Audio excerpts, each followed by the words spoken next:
tulisan-tulisan yang berkaitan dengan pergumulan jemaat, maka terbitlah tulisan pastoral dari Yohanes. Maksudnya apa? Saudara, jadi Injil itu menjelaskan tentang Kristus seutuhnya, apa yang dikerjakan, apa yang diperbuat dari asal mulanya, apa yang dimiliki dan bagaimana keberadaannya, dan kapankah dia ada dan sejak kapan dia ada. Nah, Yohanes mengungkapkan itu yang tidak diungkapkan oleh sinoptis, Matius, Markus, Lukas. Dan Yohanes kemudian menuliskan dengan cara yang berbeda. Dia mulai dengan pada mulanya. Nah, seperti kitab Kejadian, jadi kitab Kejadian yang menggenapi kitab Kejadian adalah Yohanes. Ya. Jadi bukan Matius, bukan, tapi Yohanes. Dan dituliskan di situ pada mulanya adalah Firman. Dan Firman itu adalah Allah sendiri bersama dengan Allah. Dan dijelaskan Firman itu telah menjadi manusia. Jadi itulah yang dijelaskan dalam Injil, ya. Tujuan daripada Injil, suratan, kitab Wahyu, karena 3 tahapan ini, sudah semua memperkenalkan supaya orang datang percaya dan menerima Kristus. Tujuannya itu. Jadi suratan ini pun tujuannya sama, supaya orang mengenal Kristus dalam hidupnya sehari-hari. Jadi bukan hanya cerita dalam khayalan intelektual dalam perayaan Natal, tapi bagaimana Natal itu yang diceritakan sudah 2000 tahun itu menjadi milik saya selama-lamanya. Apapun yang saya kerjakan, saya pikirkan, saya dikuasai oleh Kristus. Nah, itu arti Natal yang dituliskan dalam suratan Yohanes. Jadi bukan Natal yang dirayakan setahun sekali selesai, terus kita kemudian udah selesai kan setahun sekali, terus ya nanti tahun depan ketemu lagi ya. Nah, itu adalah Natal yang saudara paling menyakitkan buat Yesus. Kurang ajar sekali kan? Ingat saya cuma setahun sekali, kurang ajar bisa kan gitu kan? Masa kamu ingat saya cuma setahun sekali? Coba ingat yang lain nggak bisa kan? Coba ingat yang, ya kalau kamu sayang dengan saya, maka orang sayang itu tiap hari itu kepikiran terus, betul ya? Nah, mungkin orang sayang nggak kepikiran setahun sekali aja, itu biasanya tuh penagih utang atau ingetin saya, itu seperti itu, yang ingatnya kayak gitu setahun sekali, sebulan sekali gitu kan? Tapi kalau Yesus meminta setiap waktu, setiap saat, saudara-saudara harus tahu betul bahwa Dia mengenal kita, Dia menyertai kita, dan Dia menghidupi kita. Walaupun kamu nggak tahu, nggak sadar, tapi Dia melakukan itu. Dan ini Natal nih, Natal yang menyertai kita selama-lamanya. Arti Immanuel itu adalah Yesus. Natal itu, kehadirannya itu bersama saya terus menerus. Walaupun saya kadang-kadang nggak tahu Dia bersama saya, Dia tetap menemani saya, Dia tetap bersama dengan saya, beserta dengan saya. Luar biasanya Tuhan kita ini. Kenapa? Kita lupa pun Dia nggak lupa. Kita tersesat pun Dia nggak pernah tersesat, malah bawa kita kembali. Kita nggak pernah, orang itu kita nggak pernah mengingat akan hal-hal yang kecil, hal yang besar, tetapi kadang-kadang kita melupakan hal-hal yang kecil dalam besar. Tapi Tuhan itu nggak pernah melupakan apapun. Jalan kebaikan-kebaikan yang disalurkan pada kita. Nah, kita akan belajar ini, ya. Ada satu kalimat yang luar biasa yang Yohanes tuliskan, dan 2 kata itu menjadi satu. Dan ini rahasianya kita bahas hari ini, ya. Oke. Yang pertama, saudara, ada gambar di situ Anthony Bourdain. Dulu waktu ada TV kabel, saya sering lihat orang ini, ya.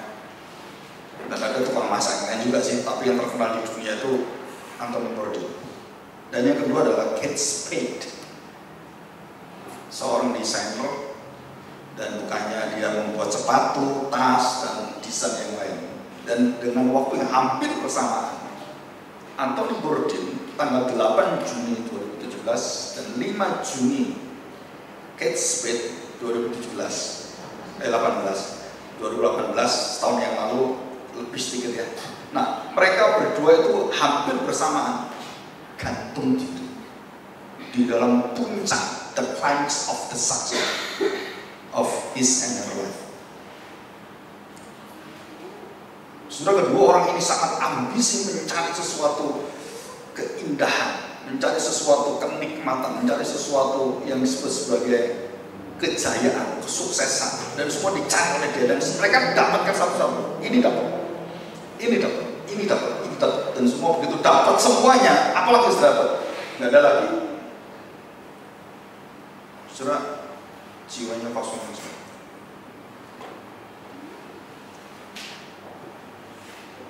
Jadi jika dunia itu diberikan padamu, iblis kan menjanjikan Tuhan Yesus sama. Seluruh tak berikan padamu, kamu pasti membaca. Kamu kehilangan nyawamu, kamu kehilangan hidupmu selamanya. Jadi orang-orang yang mencari kekayaan, orang-orang mencari dunia ini dan segala isinya, dan menikmati semuanya sampai gorden ini, saudara, maaf, pencinta seksual, penikmat seksual, sama dengan David Carradine. Dan dia akhirnya untuk menikmati itu, dia cuma dibantu karena dia sudah tua, dia dibantu dengan obat-obatan supaya kenikmatan seksualnya semakin tinggi. Dari situlah dia menghancurkan seluruh hidupnya. Dan dia ketagihan marijuana dan semua. Kate Spade juga sama. Mereka punya anak perempuan, satu umur 11, satu 13. Dan waktu papanya mati, Gordon mengatakan pada anaknya satu kali, anger is my life. Dia tuliskan surat, dan Kate Spade juga sama, tuliskan surat secara khusus kepada anaknya perempuan.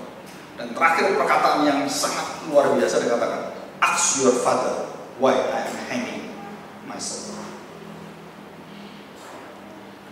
Jadi saudara, apa itu kesuksesan?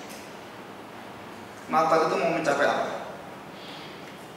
Kita akan sama gantung diri semua secara rohani kalau kita Natal salah merayakan.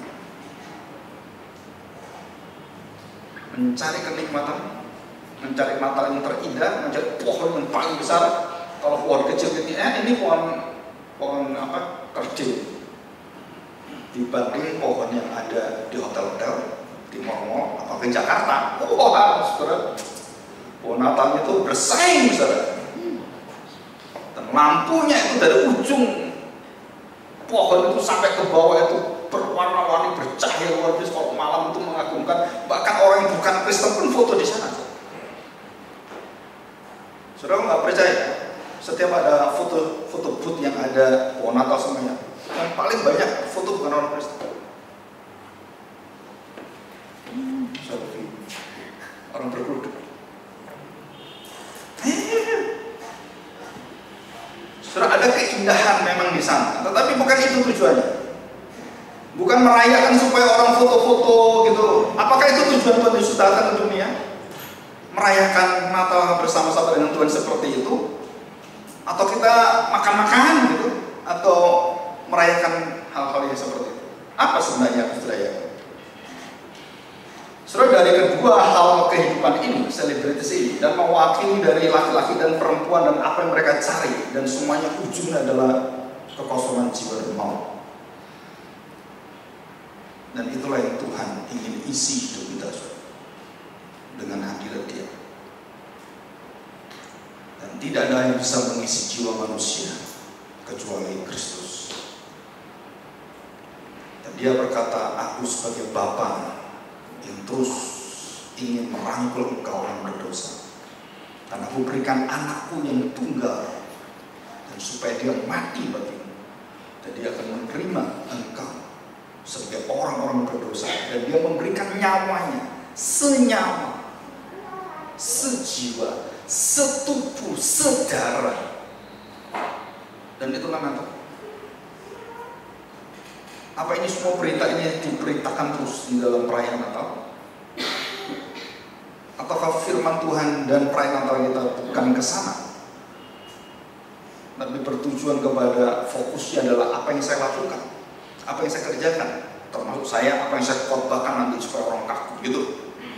Bukan. Bagaimana orang melihat Kristus dalam hidup saya? Waktu saya menyanyi, waktu saya melayani Tuhan dan orang melihat kagum pada Tuhan, luar biasa, indah sekali. Dan itulah perayaan yang membawa kita mengenal Kristus semakin rendah hati. Ya, oke, kita lihat slide yang kedua.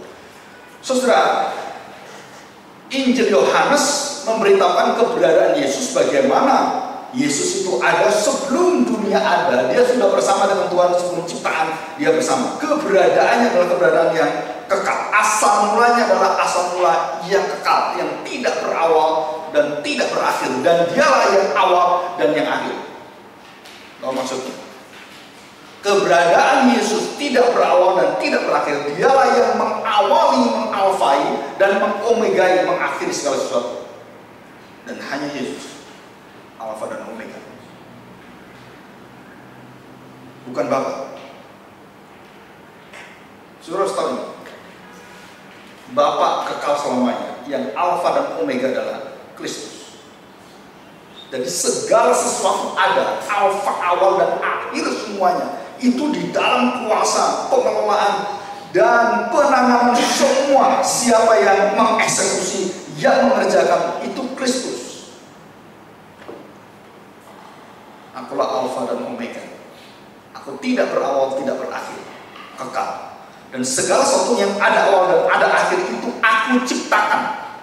Aku yang mengadakan, aku yang memelihara, aku yang mengatur. Dan segalanya adalah akulah Tuhanmu, akulah Rajamu, akulah Allahmu.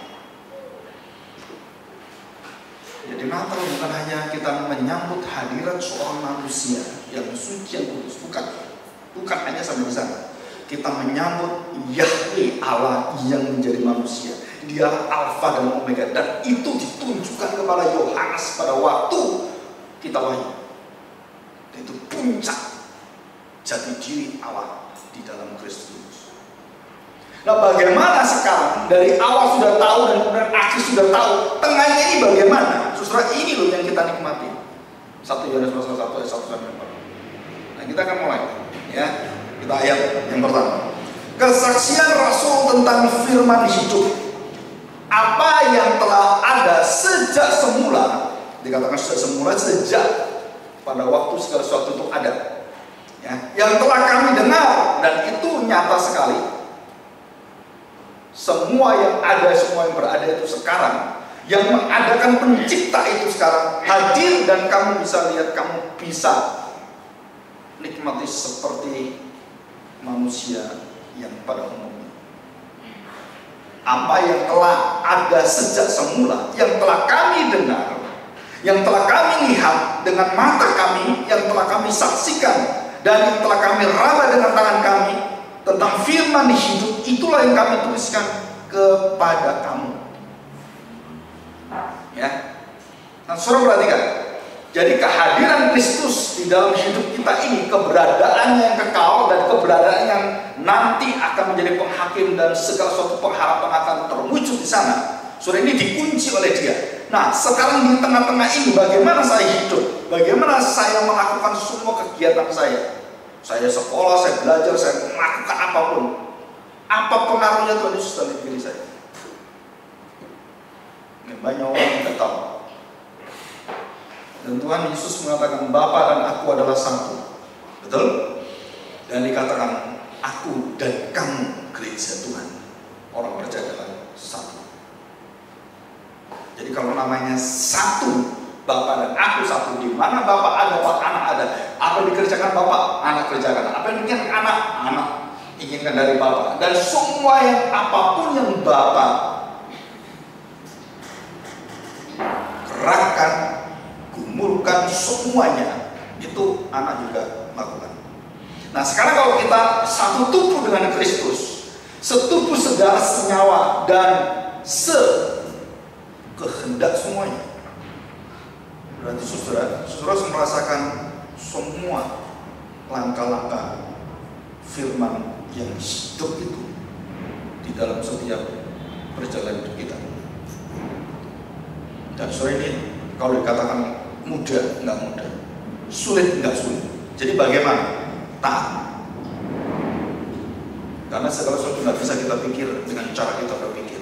Tapi apa yang sudah diberitakan Tuhan dengan sederhana, seperti Abraham, Keluar aja.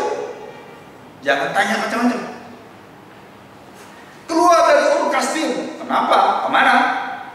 Nggak perlu tanya. Ini bukan sopir angkot Tuhan kita. Keluar. Perintahnya apa? Keluar. Sarah tanya, mau kemana? Ya keluar. Tujuan kemana? Ya nanti yang dijanjikan Tuhan. Tanah tempat yang Tuhan janjikan. Itu aja. Mana tanah perjanjian? Nggak tahu. Kenapa Tuhan minta seperti itu?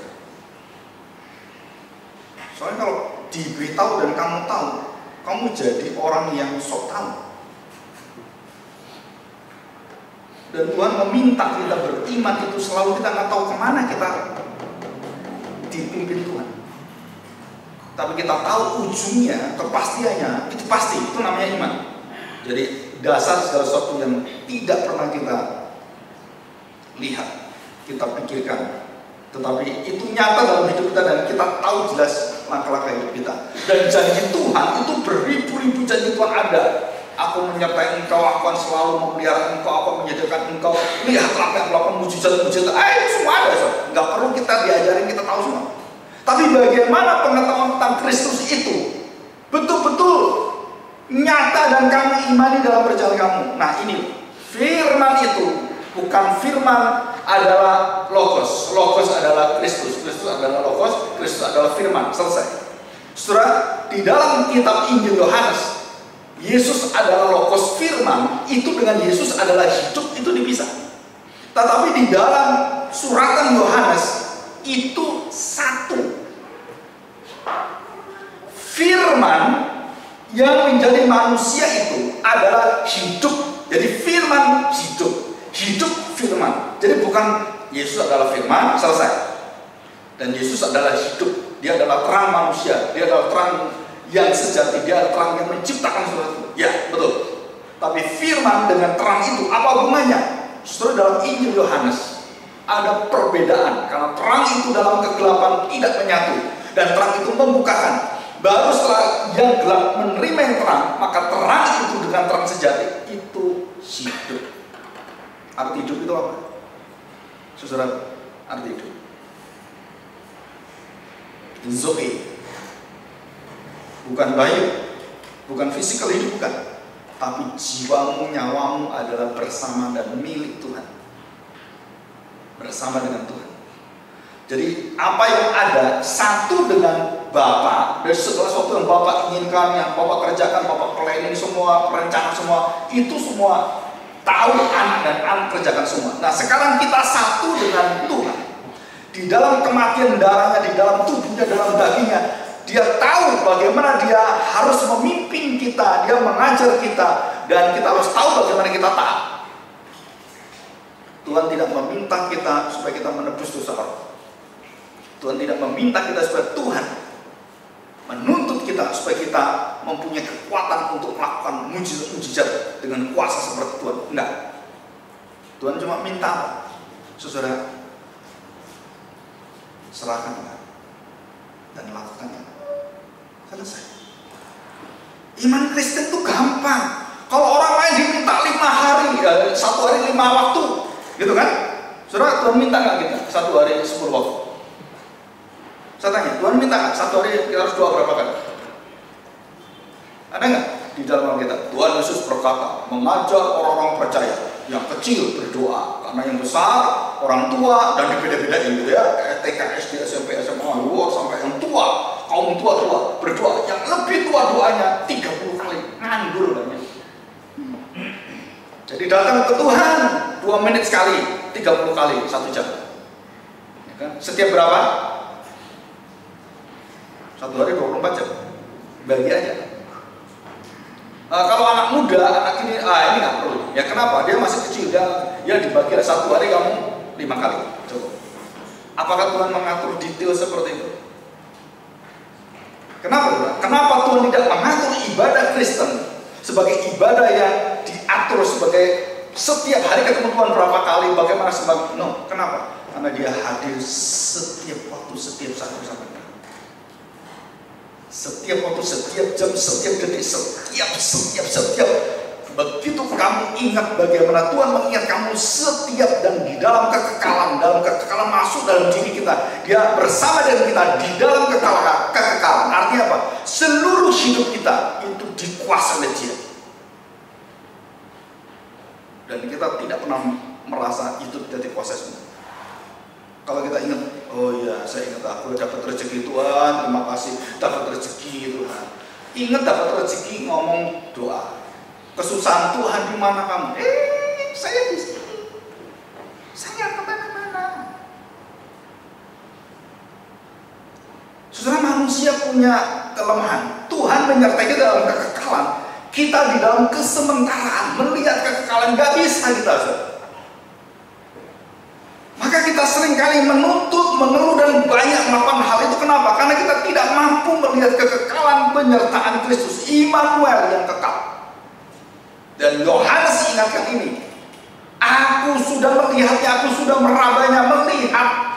Dan bukan hanya itu, kami sudah mendengar apa yang dikatakan, semua jelas semua. Tetapi kapan itu firman hidup ini menyertai kamu semua?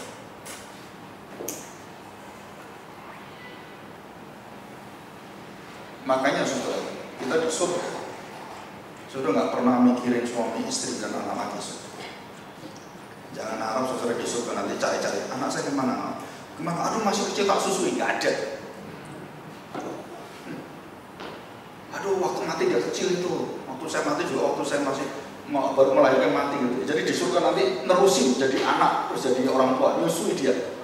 Saudara, di surga tidak ada kaitan dengan itu semua. Tidak ada hubungan bapak, anak, suami, istri. Saudara, ini kebenaran ini sulit diterima manusia yang seperti kita. Kita masuk dalam keluarga Allah yang kekal. Kebutuhan-kebutuhan kita sudah dipenuhi oleh Tuhan. Kebutuhan-kebutuhan kita tidak ada lagi yang kekurangan. Mau duit? Nggak perlu lagi. Di surga jangan bawa duit 2 triliun. Kenapa? Nggak laku. Jangan bawa emas-emasan, rantainya dari emas.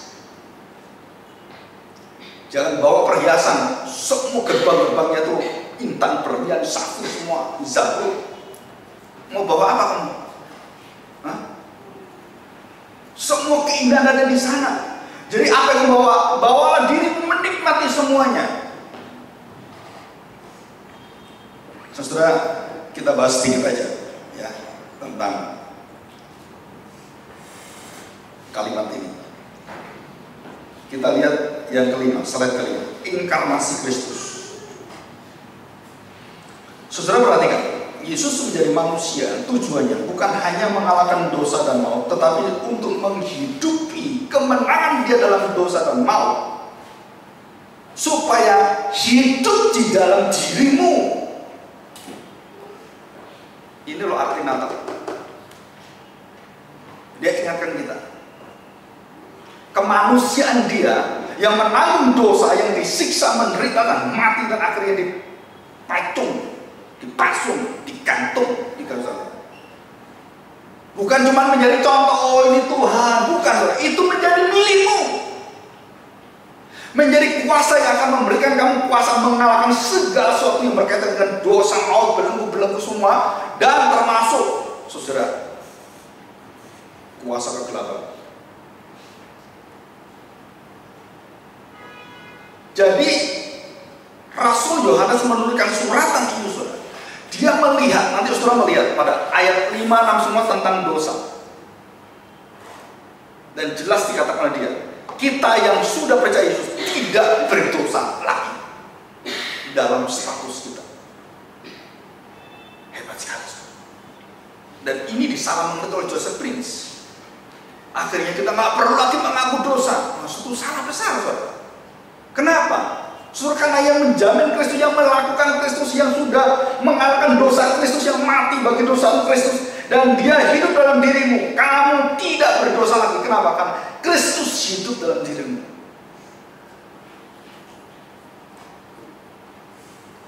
Jadi dosa sudah tidak bisa punya kekuatan apa-apa dengan dirimu. Jadi waktu saya melakukan kebaikan-kebaikan bukan untuk memperbaiki dosa, bukan, saudara. Tapi saya menyatakan menyatakan kasih Allah pada dunia ini, sehingga benih-benih kekuatan kebaikan saya sebagai kasih Allah itu sudah itu disebarkan, baik itu uang saya, baik itu senyuman saya, dan semua segala-galanya itu menghidupkan karya Kristus dalam diri saya.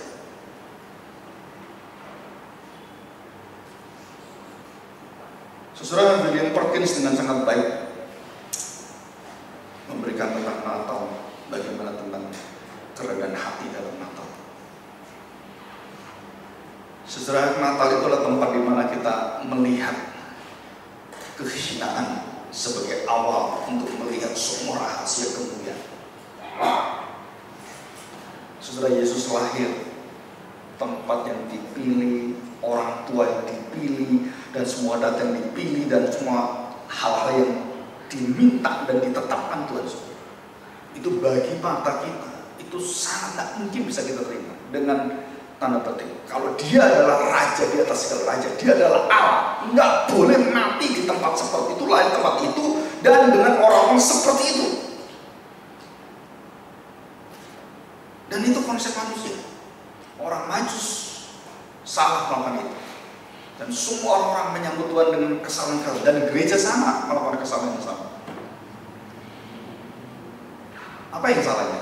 Saudara, kita tidak pernah menyangka Tuhan yang Maha Tinggi mau menempatkan diri di tempat-tempat yang paling hina, di tempat-tempat yang kita tidak mau berada di sana, di tempat-tempat di mana ada orang yang di dalam kesengsaraan, kehilangan akan masa depannya, kehilangan harapannya, di dalam semua tidak ada yang mau tahu dengan dia, dan dia sendirian di tempat kuburan, dia kemudian sengsara dan dia mau mati dan dibawa oleh iblis dan dikuasai oleh iblis, dibanting-banting oleh iblis, dan Tuhan datang ke sana.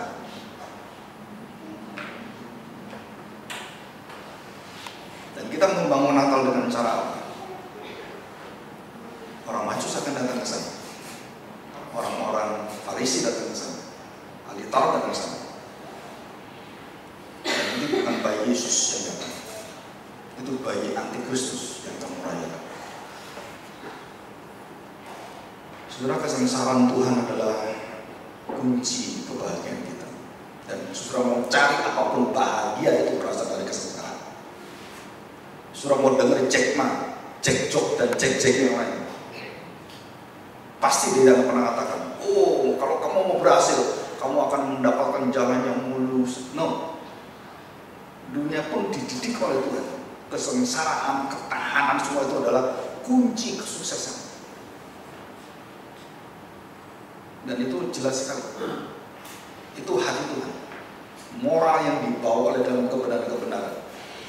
Nah saudara, kalau sudah dimenangkan oleh Kristus, dan Kristus kemudian tinggal dalam diri saya, dan kemudian dia menuntun saya seperti dia mengalahkan segala sesuatu, dan mulai dari cobaan dari awal hidup dia sampai kemudian tantangan fitnah semua yang ada dari mulut-mulut orang Farisi, ahli Taurat semua, dan menentang dia dan merancang semua untuk membunuh kita. Itu persis sama akan kita alami. Dunia menolak kita, dunia menolak Kristus. Kenapa menolak kita? Karena ada Kristus dalam hatimu, dunia tidak akan terima engkau, dan dimanapun kamu akan dilawan oleh dunia. Kalau dunia tidak melawan engkau, berarti kamu sama dengan dunia. Udah pasti. Dan Tuhan sudah mengatakan, saudara, jangan kamu akan terheran-heran, seluruh dunia akan melawan kamu. Bukan kamu yang dilawan, tetapi aku yang dilawan. Saudara, ini adalah satu jalan Via Dolorosa yang tidak pernah dihapus oleh Tuhan. Kalau Tuhan Yesus mengalami hal seperti itu dan di dalam kemenangan, tidak ada jalan lain.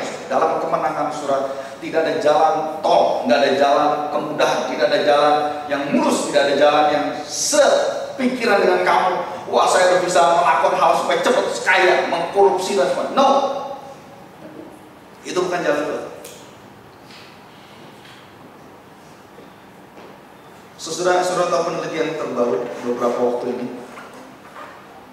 Saudara tahu, orang yang paling korupsi adalah orang beragama. Orang paling sering cerai dengan alasan beragama. Dan semua dosa-dosa itu tertinggi adalah agama. pembunuh paling kejam, agama.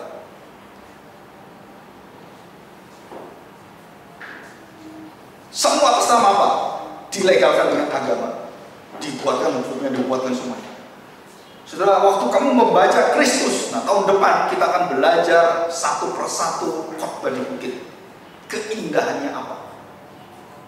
Dan beda dengan ajaran dunia, dengan moral dunia, dan apa yang diajarkan Tuhan Yesus. Saudara, saya bertahun-tahun ingin sekali untuk mengajar khotbah di bukit, tapi baru tahun depan Tuhan beri kesempatan.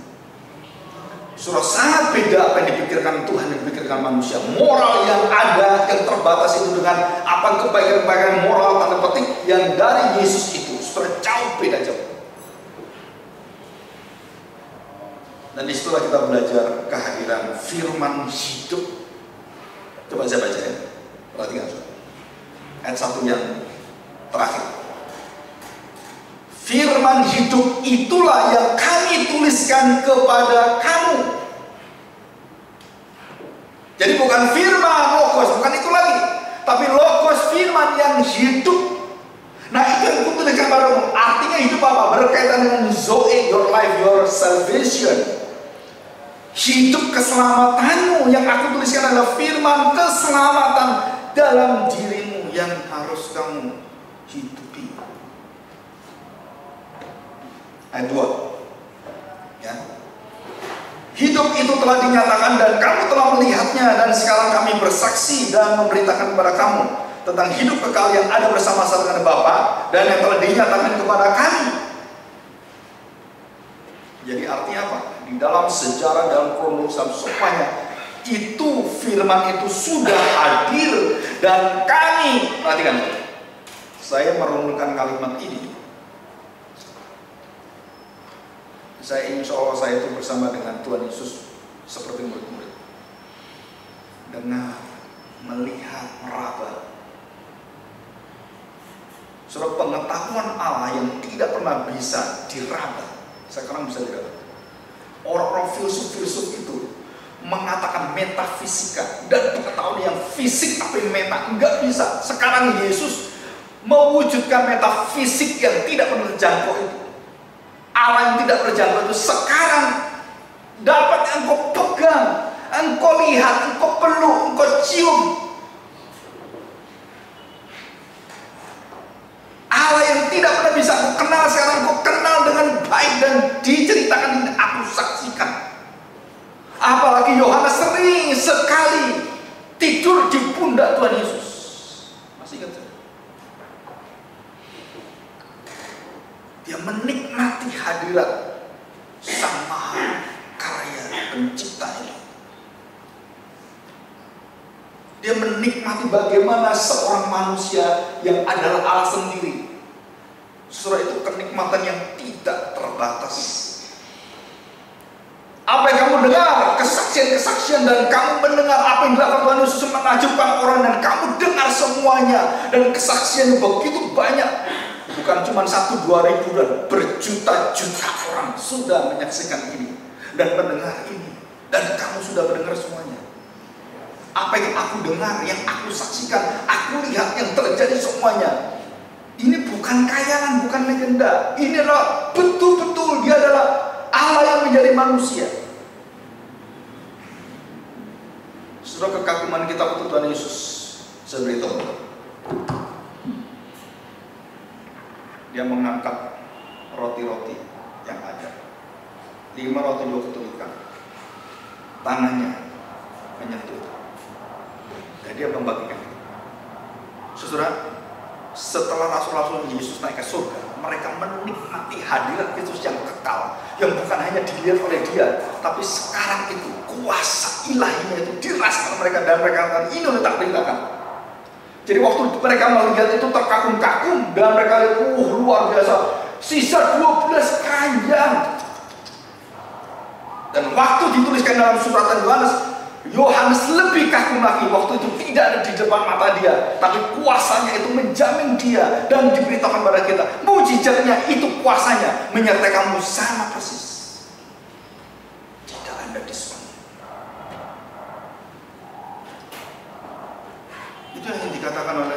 Rasul Yohanes.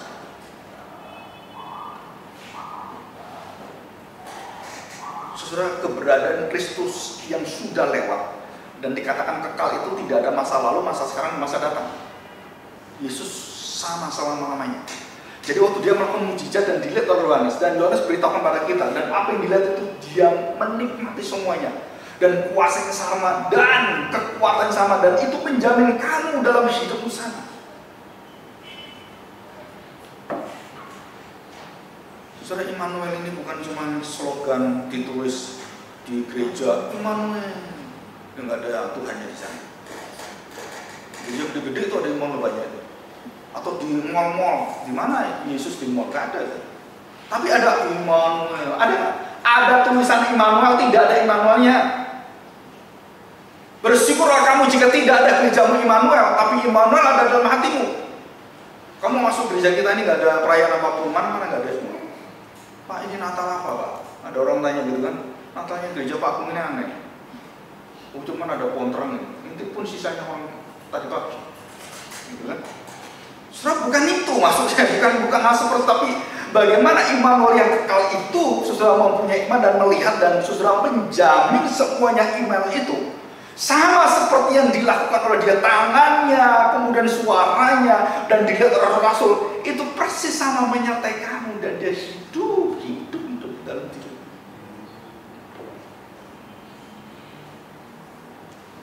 Banyak orang tanya pada saya, dan banyak orang bisa aneh, curiga dengan pelayanan Tuhan.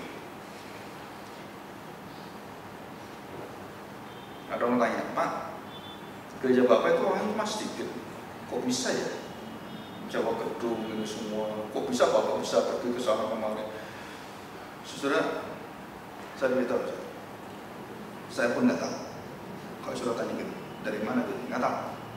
Yang saya tahu, Yesus bersama saya.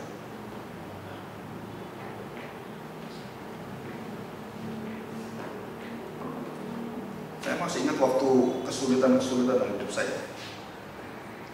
Saya bisa melihat Yesus nggak ada dalam hidup saya, tapi Yesus tidak pernah melihat saya tidak ada dalam hidup dia. Dan dia berikan kekuatan-kekuatan yang tak mungkin kita pikirkan. Saudara, di tahun mendatang ini kita harus yearning, merindukan dan menginginkan Yesus lebih dalam lagi, meneriakkan Yesus. Kenapa, saudara? Karena dunia ini semakin berat, saudara. Dan waktu kita tahu apa yang kita percaya dan kita percaya pada Yesus dan penyertaannya, saudara, di dalam segala kelemahan kita, di dalam segala yang kita tidak ngerti, jalan yang kita lakukan bisa nyasar ke sana, nyasar ke sini, dan hal yang konyol juga bisa kita lakukan. Tapi Tuhan tidak pernah melakukan hal yang konyol, merancang dalam hidupmu. Bahkan saya percaya kekonyolan saya itu diperbaiki oleh Tuhan menjadi kebaikan-kebaikan yang mujizat yang luar biasa, keajaiban yang indah. Jadi tadi saya ingin saudara percaya bahwa Yesus yang hadir itu, yang memeluk orang, yang kemudian bisa dirasakan oleh para rasul, dilihat umat, saudara, itu sama persis kita rasakan dalam hidup kita. Dan itulah suratan Yohanes. Banyak orang Kristen yang tidak bisa percaya beriman seperti ini. Tapi ada orang-orang, bukan tanda petik ya, bukan dari pengertian yang benar, merasakan Yesus yang kebablasan. Sampai apa? Sampai Yesusnya itu bisa diturunkan dan ngomong dengan dia. Dan banyak pendeta melakukan itu. Saudara, ini menghina Tuhan. Yesus sekarang di surga nggak pernah kesini lagi, nanti kedua kali baru kiamat. Jadi jangan percaya ada pendeta, oh ada Yesus menurunkan saya di kamar tamu saya ngobrol-ngobrol. Itu pendeta edan semua. Yesus berjanji dia akan datang kedua kali nggak ada yang dengan pendetamu kok ketiga kali. Nah ini 4 kali, 5 kali. Terus berapa ribu kali Yesus datang? Nggak ada. Alkitab nggak pernah menyatakan ada manusia lagi yang bisa bertemu dengan Yesus secara fisikal. Dia akan secara fisik datang kedua kali. Betapa sesatnya para hamba Tuhan, para pendeta yang mengatakan mereka bertemu dengan Tuhan Yesus. Dan kemudian berani-berani dia mengatakan tangannya mencucuk, Anda betul-betul saya cucukkan. Siapa kamu, saudara? Ini yang kebablasan. Nah, sebalik yang di sebelah ekstrem sebelah kiri nggak merasakan apapun, bahkan waktu dalam kesusahan, di mana Tuhan? Kami nggak merasakan Tuhan. Pengetahuan kita tentang Yesus iya betul, iman kita betul, tapi nggak pernah merasakan suratan Yohanes ini, firman hidup. Saudara, padahal Tuhan itu terus menghidupi bersama kita, mengalir pengampunannya, mengalir kesabarannya, melayan tahan dirinya. Tuhan itu sabar sekali. Tapi kita ini keterlaluan. Ya, maka setiap kali saudara ingat hal seperti ini, saudara kembali kita bersyukur, Immanuel, Tuhan kekuatan saya, Tuhan benteng hidup saya. Dan Daud berkali-kali dalam Mazmur, saudara perhatikan, apa maksud Daud berkali-kali mengatakan Tuhan seperti gunung, batu, apa itu? Saudara tahu maksudnya? Ya, inilah firman hidup. Daud merasakan hadirat Tuhan bersama dengan dia, bagaimana dia nggak jadi dibunuh oleh Saul. Musuh-musuhnya begitu banyak, begitu Tuhan angkat tangannya, mati Daud. Percaya saya. Begitu Tuhan angkat tangan di dalam hidup saya, celaka saya. Begitu gereja diangkat kaki dianya, hancurlah gereja. Saya berkata berkali-kali pada gereja-gereja Tuhan, jika kamu merayakan Natal seperti ini, itu artinya kaki dianya nggak ada. Semua yang berbicara itu bukan berbicara tentang Tuhan, berbicara tentang dirinya, tentang kemuliaannya, dia nggak ada gunanya. Nah, saudara, kita bersyukur jika Tuhan terus pelihara iman kita. Ya, kita baca ayat 3 dan 4.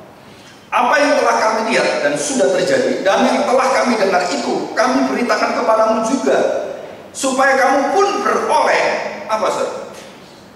Coba lihat, saudara. Kamu pun beroleh apa? Persekutuan. Satu ikatan di dalam batin dan semua menjadi satu gereja Tuhan yang am. Pengakuan iman rasul kita. Dan dikatakan, dan persekutuan kami adalah persekutuan dengan Bapa dan dengan anaknya Yesus Kristus. Dan semuanya ini kami tuliskan kepada kamu supaya sukacita kami menjadi sempurna. Jadi sukacita Natal itu apa? Ujungnya kemuliaan Tuhan itu apa? Saudara, dari ayat yang ketiga dikatakan supaya persekutuan kami dengan Bapa dan Kristus itu yang disatukan oleh Roh Kudus itu menjadi milikmu, menjadi hidupmu, dan menjadi jalan yang kamu nikmati, dan kamu masuk di dalam kami persekutuan kekal. Saudara, di dalam Natal itu kita melihat satu persekutuan orang-orang percaya yang saling dikuatkan dan hidupnya diangkat oleh Tuhan, dan tidak ada lagi kegelapan dalam hidup, tidak ada lagi, saudara, tidak ada harapan, tidak ada lagi kekecewaan, tidak ada lagi, dan semuanya ditanggung oleh Tuhan dan diubah oleh Tuhan dan diperbarui dan diciptakan baru oleh Tuhan. Di dalam mana? Bersekutu dengan Bapa dan Anak. Di dalam iman. Saudara, ada satu sukacita yang indah sekali. Coba kita lihat di yang terakhir 7, ya, slide yang 7. Saya ingin menjelaskan ini, saudara.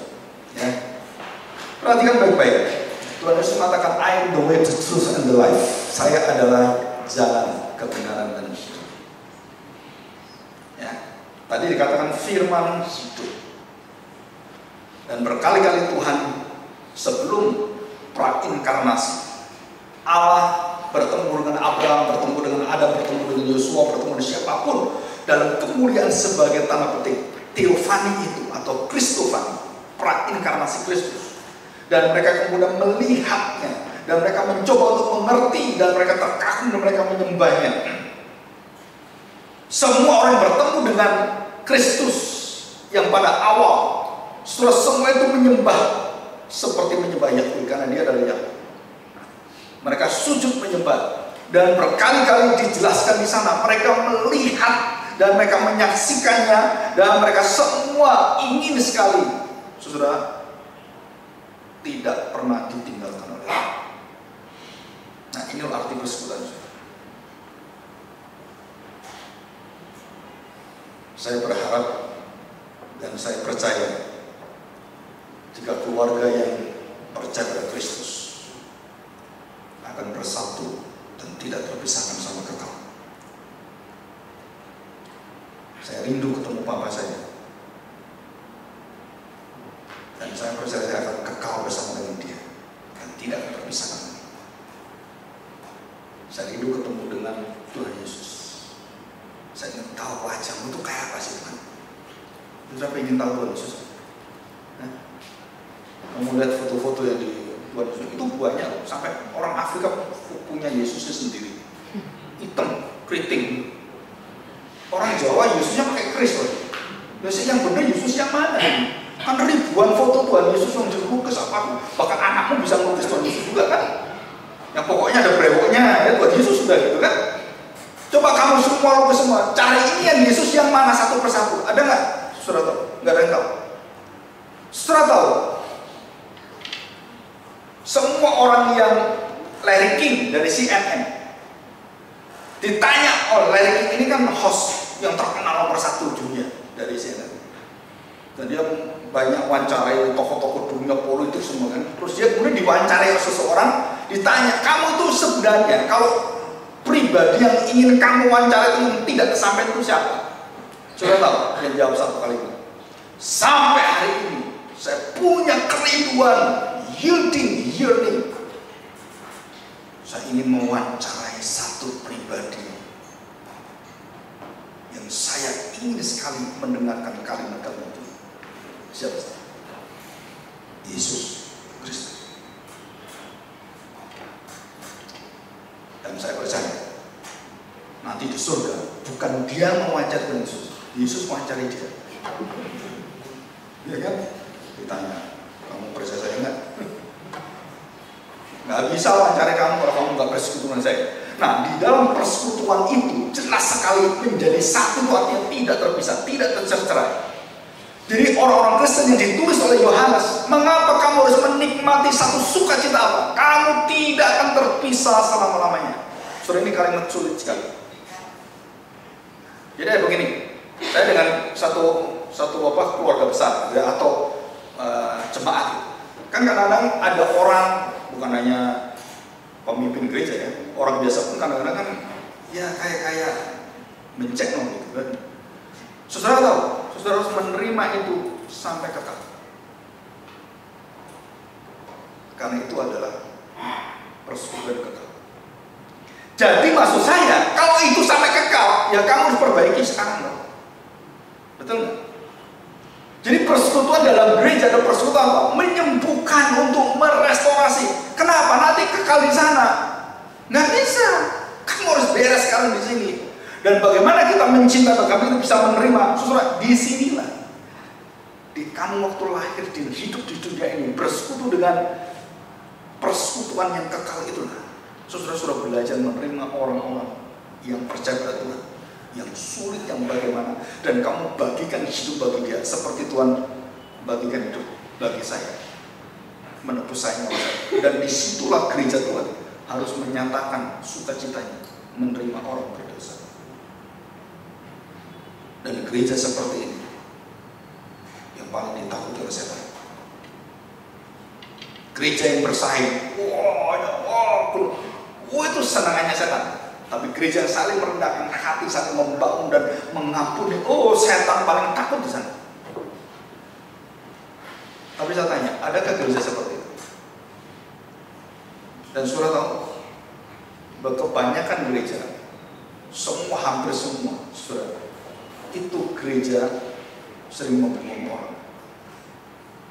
Kalau Tuhan memunguti orang, gereja nggak cocok sama sana. Nggak bisa, ini gereja orang-orang yang berduit, jangan di sini kamu. Ini gereja orang pintar, jangan di sini kamu. Dan gereja sekarang itu punya kriteria yang luar biasa. Apalagi orang-orang di dalam kelemahan, apalagi kita sudah LGBT. Orang LGBT masuk ke gereja, saudara. Agama itu paling kejam menolak orang seperti ini. Tapi Tuhan Yesus menerima menerima orang berdosa, termasuk LGBT. Walaupun di Alkitab tidak dituliskan Tuhan Yesus pernah melayani LGBT. Saya kalau berdebat dengan orang-orang sana beritahu, tidak ada satu tulisan pun Tuhan Yesus pernah menangani orang homoseks. Pelacur, betul ya? Orang kerasukan pernah, tapi homoseks tidak pernah. Kenapa? Apakah itu menunjukkan Yesus menolak homoseks? Enggak. Karena semua masuk di dalamnya dan tidak perlu lagi dijelaskan satu persatu. Banyak perkara-perkara perbuatan Tuhan Yesus yang tidak dituliskan. Nah itu. Tetapi ada di sana. Ada, saya percaya. Kenapa? Karena dijelaskan dalam firman Tuhan. Semua berhala dan dosa LGBT sama. Saudara, keindahan hati Tuhan adalah keindahan hati kita. Jadi persekutuan yang ada, yang dikatakan Rasul Yohanes yang akan membawa kamu sukacitamu menjadi sempurna adalah menerima orang-orang yang sulit kamu terima dan kamu berikan kasih Kristus, dan sukacitamu akan terbuka dan bernyala-nyala. Semakin kamu tolak, sukacitamu semakin padam, semakin redup. Kamu semakin nggak menerima orang-orang seperti kamu, semakin redup. Kamu semakin menjauhkan, kamu semakin jauh, dan kamu anti Kristus. Dan dituliskan dalam 1 Yohanes 4, anti Kristus. Jadi saudara, persekutuan kita di dalam Tuhan, dalam Immanuel itu sudah membawa kuasa yang luar biasa dan sukacita Natal itu di sana. Hadirat Kristus nyata dalam hidup kita. Kesalahanmu aku ampuni, kesalahan saya kamu ampuni. Kamu terima saya dan kamu apa, dan kita saling menjadi satu keluarga Allah yang indah luar biasa. Dan itulah tujuan daripada persekutuan di dalam inkarnasi Tuhan. Dan tidak ada lagi orang di dalam gereja yang sendirian. Semua saling mengangkat satu sama lain. Saudara, gereja Puritan ini waktu didirikan, kita ingin menjadi gereja yang betul-betul sesuai dengan firman Tuhan dalam segala format kita. Dan tahun depan kita akan yielding for Christ. Kita mau membawa Kristus itu dinikmati semua. Di mana? Dalam persekutuan kita. Ya. Dan menanti di tahun depan perkara-perkara yang ajaib Tuhan akan berikan kepada kita. Ya, mari kita masukkan itu. Bapa, kami bersyukur di hadapan Natal adalah bukan waktu kami mencari kenikmatan bagi diri kami. Natal adalah waktu di mana Tuhan mencari kami, dan Kau ingin Tuhan kami bersukacita bersekutu dengan Engkau selama-lamanya. Dan di sana Tuhan kami